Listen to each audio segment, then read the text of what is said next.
Hai teman-teman, bersama lagi dengan HA ya. Video kali ini saya akan berbagi cerita tentang pengalaman saya sendiri. Jadi di akhir tahun 2022, itu tepatnya di bulan Agustus, itu muncul benjolan di leher sebelah kanan. Benjolan ini kalau dipegang itu nggak gerak-gerak, jadi kayak otot yang membesar, tapi kalau dipegang itu nggak sakit gitu. Saya biarin aja selama 1 bulan, tapi semakin kesini semakin besar. Jadi saya kayak cemas dan ragu. Akhirnya saya beranikan diri untuk cek ke dokter spesialis bedah. Saya cek sana, kemudian dari dokternya itu ngasih obat buat seminggu. Nanti disuruh kontrol lagi, tetapi nggak mengecil ya. Lalu dikasih obat lagi sampai 3 kali, berarti 3 minggu ya.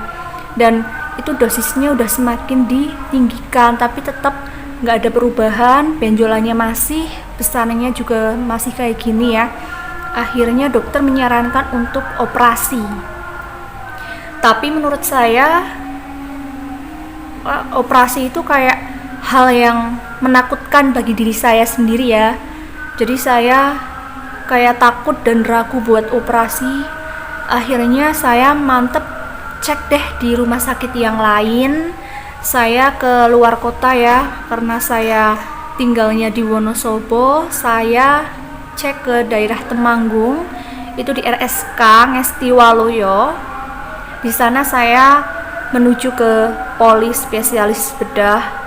Lalu dari dokter spesialisnya dicek dan disarankan buat AJH. AJH itu apa? Itu aspirasi jarum halus. Itu dilakukan oleh dokter patologi anatomi.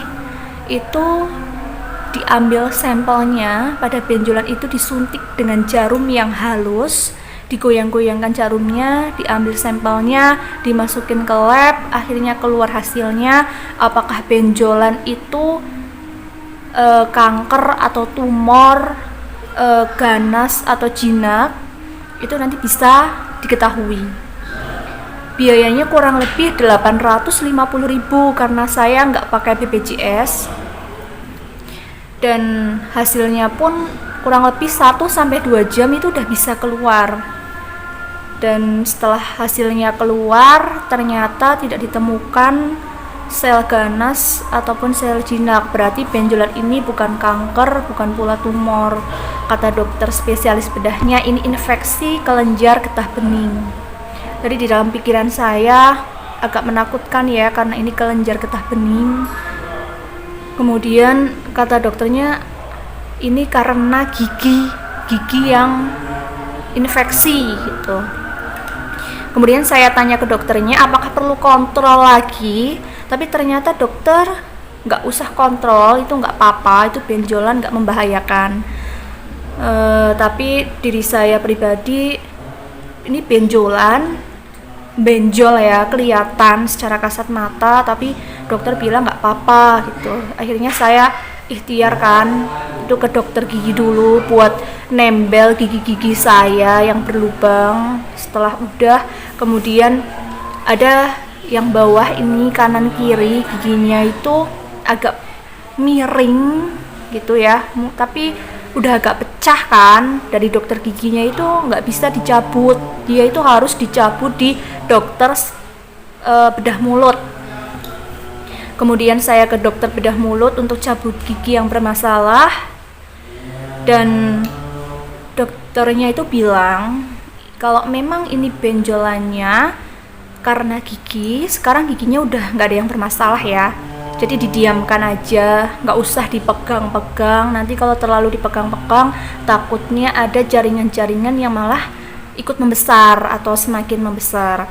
Jadi didiemin aja, nggak usah dikasih bawang putih ya. Kalau orang zaman dulu itu ditempelin bawang putih atau ditempelin pakai daun apa gitu, tapi kalau kata dokternya nggak perlu pakai kayak gitu. Lalu jalan 6 bulan kemudian ya, dari saya cabut gigi dan memperbaiki gigi, itu benjolannya itu nggak hilang, tapi malah semakin besar. Jadi dalam pikiran saya, ini tuh sebetulnya apa gitu loh, saya tuh sakit apa, kok bisa sih kelenjar getah beningnya itu ada terinfeksi, saya tuh dalam tubuh saya tuh ada penyakit tapi saya tuh nggak tahu dan dokternya juga belum tahu gitu. Akhirnya saya ke Balai Kesehatan Masyarakat Magelang untuk mengetahui apakah saya terkena TB atau bukan.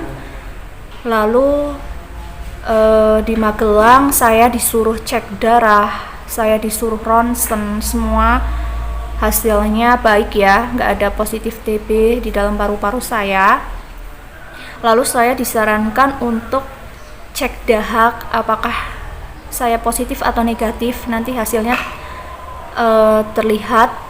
Tapi dari Balkesmas, karena di Magelang itu jauh, sedangkan pengobatan TB itu dari pemerintah itu digratiskan, baik di puskesmas, di rumah sakit, dimanapun itu gratis, karena TB itu termasuk penyakit yang mematikan paling banyak ya, di Indonesia itu nomor 2. Makanya pemerintah menggratiskan pengobatan TB.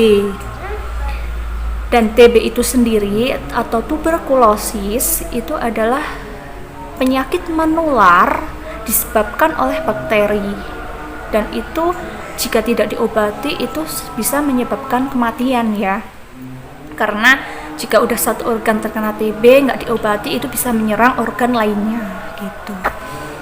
Kemudian langsung saya ke puskesmas untuk tes dahak dan hasilnya negatif. Saya jadi wah, ini bukan TB, bukan kanker, bukan tumor, terus apa gitu. Kebetulan saya punya temen, dia juga dulu pernah punya benjolan di punggung 3 ya, benjolannya, dan dia menyarankan untuk ke dokter patologi anatomi. Tetapi di daerah saya ini nggak ada dokter spesialis patologi anatominya. Saya harus disuruh ke RSUD Temanggung ya, saya harus keluar kota lagi untuk ke dokter patologi anatomi. Kalau yang dulu kan saya di RSK Ngesti Waluyo, kalau sekarang saya ke RSUD-nya Temanggung. Di sana saya menemui dokter spesialis patologi anatomi. Kemudian di sana biayanya lebih murah, kurang lebih itu 400-an ya, mandiri ya, saya tanpa BPJS.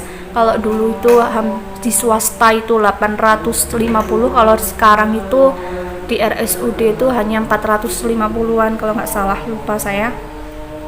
Kemudian setelah di AJH sama tindakannya dengan menggunakan jarum halus, lalu diambil sampelnya dan dimasukin ke lab patologi anatomi.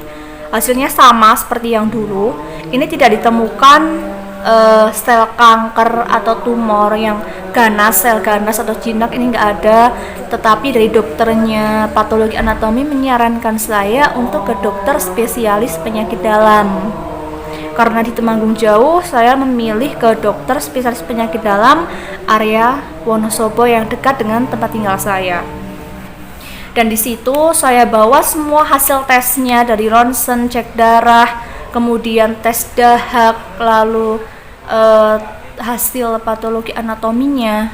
Itu saya kasihkan ke dokternya, dan dokter mendiagnosa saya terkena TB kelenjar atau TBC kelenjar. Jadi TBC itu ada banyak macamnya, ada TBC otak, ada TBC kelenjar getah bening, ada TBC usus, ada juga TBC tulang, itu macam-macam. Dan itu penyebarannya dikarenakan orang yang positif terkena TBC, dia itu mengeluarkan dahak, dan mengeluarkan dahak ketika batuk-batuk itu mungkin nggak ditutup ya, jadi bakterinya itu bisa menularkan ke orang lain, apalagi orang-orang yang daya imunnya lemah. Jadi mungkin waktu itu kelenjar saya yang lemah, jadi yang diserang itu kelenjarnya gitu. Apalagi karena dulu saya tiap hari bertemu dengan orang banyak, saya nggak tahu yang penderita TBC yang mana. Akhirnya ya sudah, ini sudah takdir saya disuruh pengobatan 6-9 bulan. Tetapi karena dokter mengatakan ini kelenjar, supaya tidak kambuh lagi harus sampai 9 bulan.